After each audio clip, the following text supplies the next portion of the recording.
Eh bien, bonjour à tous et à toutes. J'espère que vous allez bien. On se retrouve aujourd'hui dans une nouvelle vidéo de météo. Précisément, en fait, une tempête de neige que l'une des plus grosses, ou même, on peut dire la dernière de l'année 2022, en fait, qui a frappé le Québec juste avant la période du temps des fêtes. Donc, en résumé, j'en ai vécu d'autres au moment que je vous parle. On est beaucoup plus tard, en janvier. J'en ai vécu d'autres et cela a été beaucoup plus pire, mettons. Donc, on va faire un petit point météo rapide pour mettre en contexte qu'est-ce qui s'est passé. Et ensuite, on va aller voir les images, etc. C'est parti. Donc, on va faire un gros résumé simple et vite. En résumé, dans la mise à jour, il y a 1 heure quand j'ai fait le screen. Donc, l'imposante tempête hivernale frappe le Québec. On déplore le décès d'un accidenté de la route. Record de vent, 121 km/h. Visibilité réduite et chaussées couvertes complique les déplacements. Le refroidissement soudain a débuté dans la Grande Montréal. La température a chuté sous le point de congélation, tandis que la réserve phonique de Laurentides est fermée à la circulation. Plus de 300 000 pannes d'électricité, beaucoup de problèmes sur les routes. Il bourrasque possible, une grande prudence est de mise. Et donc, c'est parti pour le point. Donc, on passe à la route enneigée, déplacement compliqué. C'est au nord du fleuve, dans une zone qui s'étend de l'Outaouais à Capitale-Nationale en passant par l'Anaudière et la Mauricie, et incluant les Laurentides que les déplacements sont les plus difficiles, voire risqués vendredi après-midi. Comme vous pouvez voir, constaté sur la carte. Pluie au sud, neige au nord. La zone de pluie se déplace lentement vers le nord. Les secteurs au sud du fleuve reçoivent déjà de la pluie, alors qu'il y a certaines zones près du fleuve, ça arrive nord. Vous pourrez voir les précipitations se changer en pluie en fin d'après-midi. Donc, les Laurentides, par exemple, et Mont-Tremblant recevront de la pluie durant quelques heures. Les vents sont à considérer toute la journée. Dans la région de Québec, les rafales sont déjà puissantes, continueront de l'être cet après-midi. On s'attend à des rafales de plus de 100 km/h.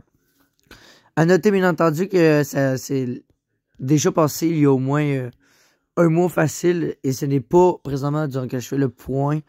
J'en suis navré. J'en poursuis avec l'évolution de la tempête, donc le scénario est toffé. Pour le sud de la province, les tempêtes qui arrivent au Québec ce soir se joueront en 3 avec d'abord de la neige puis de la pluie avec une finale en neige. La levée de rideau est prévue pour jeudi en début de soirée. Durant la nuit, on assistera à un crescendo du côté des chutes de neige. La version 2.0. Les régions au nord du fleuve assisteront à une version différente du scénario. La pluie sera absente du second acte. Résultat, les accumulations de neige seront plus importantes. En Ottawa, en Abitibi et au Saguenay, on attend entre 30 et 40 cm de neige. La tempête réserve ses plus grandes performances pour les Hautes-Laurentides, la Haute-Mauricie et Charlevoix, qui pourraient se retrouver entre 50 et 75 cm de neige à la fin de son passage. Bientôt près de chez vous, la tempête poursuivra sa tournée vers l'est du Québec et devrait arriver en Gaspésie sur la côte nord vendredi soir. Juste à temps pour la veille de Noël, le cadeau qu'elle réserve à ces régions, en 40 et 50 cm de neige. On note que c'est la chute du mercure qui expulsera la pluie de la Seine des vendredis soirs et laisseront leur place au retour des flocons. Donc, toujours sur l'évolution de la tempête, la revanche de la neige. La neige se poursuivra jusqu'à samedi avec des accumulations totales allant de 15 à 20 cm. Pour les régions métropolitaines et le centre du Québec, l'Estrie et le Bas-Saint-Laurent, pour leur part, verront à peine de 5 à 10 cm. Varie bien entendu en région. On note comme cadeau supplémentaire aussi des rafales de 100 à 110 km/h. Un acteur avec du souffle. Le vent jouera d'ailleurs un rôle important au cœur de cette tempête. Des rafales de près de 100 km/h sont probables dans plusieurs régions de la province. Les possibilités de panne d'électricité sont donc élevées à partir de vendredi. Si on élargit un peu nos horizons, l'Amérique, la tempête qui est arrivée au Québec et des impacts majeurs depuis quelques jours chez nos voisins du Sud. D'abord, le froid balaye presque tout le pays. À titre d'exemple, à Denver, le mercure a chuté de près de 20 degrés en 1 heure mercredi. Oui, on parle de 20 degrés Celsius. À Dallas, au Texas, les températures devraient être autour de moins 12 dans la nuit.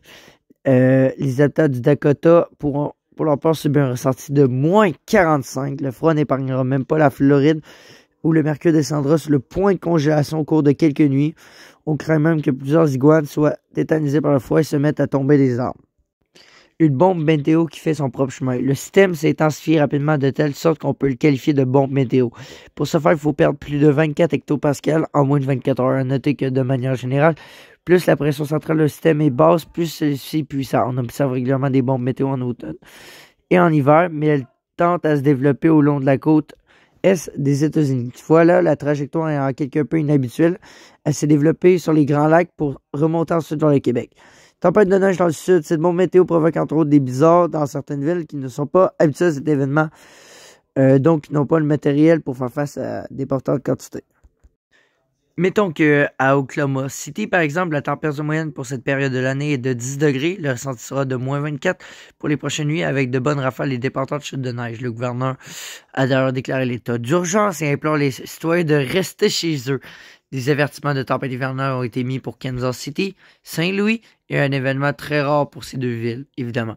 Les États-Unis autour des Grands Lacs s'attendent à recevoir jusqu'à 150 cm de neige. Un bien mauvais moment. Tout cela à peine 2 jours avant Noël. Entre le 23 décembre et le 2 janvier, plus de 110 millions d'Américains se déplacent sur 80 km ou plus. Déjà vendredi matin, les transporteurs aériens avaient annoncé l'annulation de plus de 2700 vols. Tous les vols ont été carrément arrêtés durant plusieurs heures à l'aéroport de Minneapolis. Mercredi, il s'en est suivi un effet domino sur presque tous les aéroports du pays. Regardons un peu les pannes. Déjà de centaines de milliers de pannes. Plus de 300 000 clients d'Hydro-Québec sont actuellement plongés dans le noir. Les régions des Laurentides, la Capitale-Nationale et l'Outaouais sont particulièrement affectées. Donc oui, moi j'ai été infecté et vous allez voir les images un peu plus tard dans la vidéo. Donc vous pouvez regarder un peu les statistiques. Un regard a été battu du côté de Bécomo. Une rafale a atteint 122 km/h. L'ancienne marque qui avait été établie à Québec il y a quelques heures avant le vent avait soufflé à 121 km/h. Il s'agit d'un record pour les mois d'octobre à février inclusivement. On check un peu le froid, on pourrait voir se former une couche de glace recouverte d'une couche de neige. C'est une combinaison sournoise et très dangereuse, la glace noire. Il faudrait donc être très prudent non seulement sur les routes si vous devez absolument vous déplacer, mais également sur les trottoirs. En effet, je roule, donc c'est extrêmement glissant ces routes. Et même encore au moment que je vous parle et que je conduis pour aller à l'école, je glisse beaucoup dans les rues. Donc, un déluge. Ce vendredi matin, la neige a fait place à de la pluie dans le sud du Québec. La hausse de température a changé des précipitations qui sont tombées sous forme liquide et parfois de façon forte.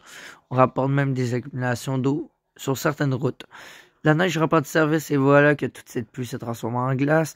Tous les secteurs sud du Saint-Laurent sont sous un avertissement de refroidissement soudain. Le mercure chute de plus d'une dizaine de degrés en moins de 3 heures dans la région de Montréal.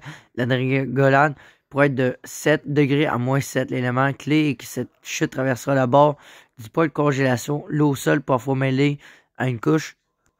Premier scénario, des routes très glissantes. Au cours de la journée de vendredi, il y a eu un refroidissement soudain à travers le sud du Québec. En seulement quelques heures, le mercure a chuté de 10 degrés. Passant sous le point de congélation, conséquence, les surfaces mouillées ont glacé, transformant la chaussée en véritable patinoire. Ces conditions vont se maintenir dans la journée de samedi où quelques flocons viendront s'ajouter à des routes déjà bien glissantes.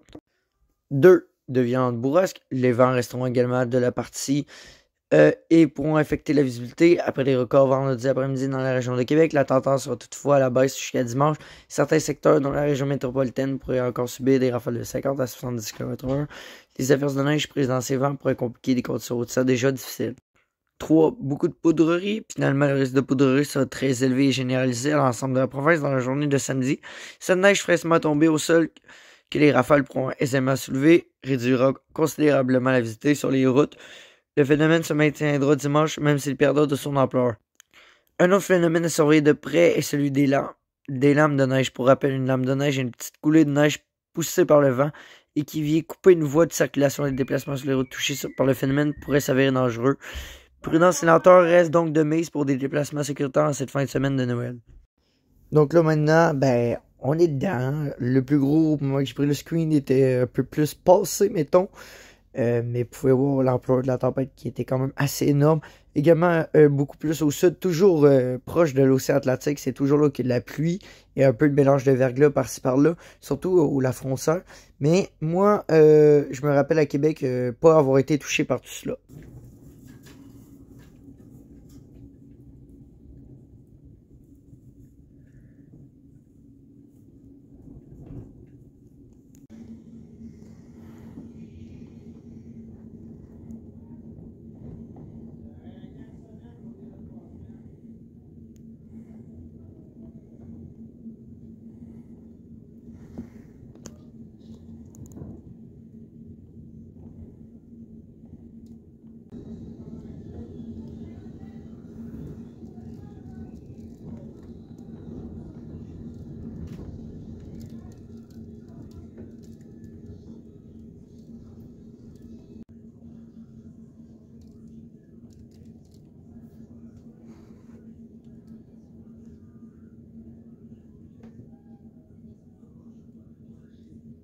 J'ai plus de courant, tabarnak, j'étais aux toilettes, calice. Asti. Bon, ben, y'a plus de courant. Alright. Fucking panne de courant, asti. J'étais aux toilettes, pis c'est ça. Plus de courant, calice. Oula. Bref, plus de courant ici. Hey, moi, le yo, là, j'étais aux toilettes, tout. Pis genre, no stress, pis à un moment donné, ça coupe. Genre, fallait pas que ça arrive, tu sais. C'est comme le pire moment, mettons, que ça t'arrive. Fait que, ce qui est ça, là. Grosse la S. Genre, je vois plus rien, non. Hey, shit.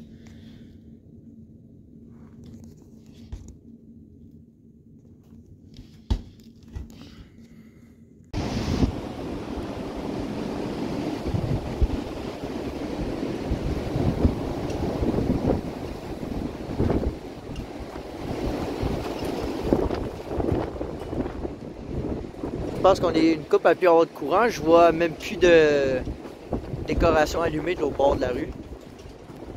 Fait que toutes les. Ben. Le voisin n'a plus de courant. Regardez, il est dans le noir aussi.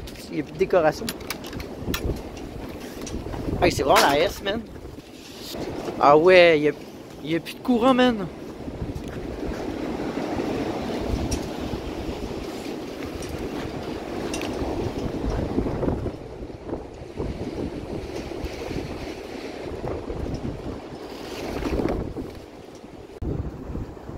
C'est la S.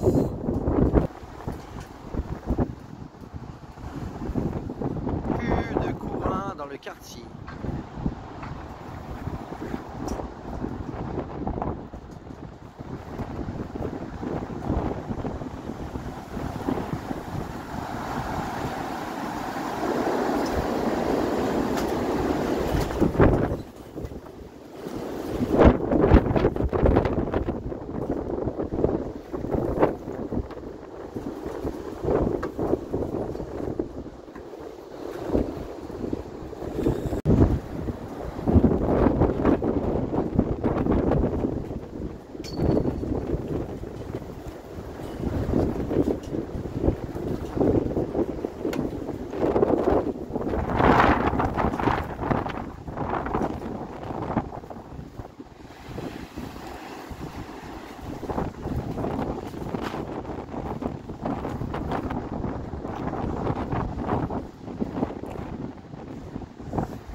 Putain.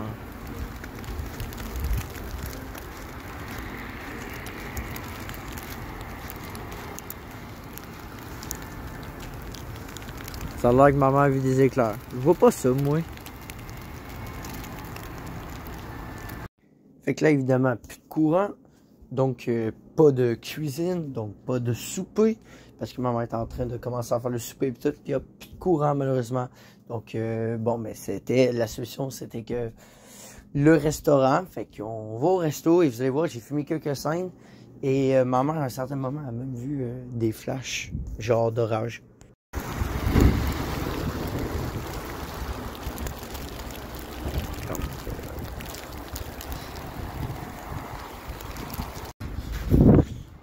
Tabarnak.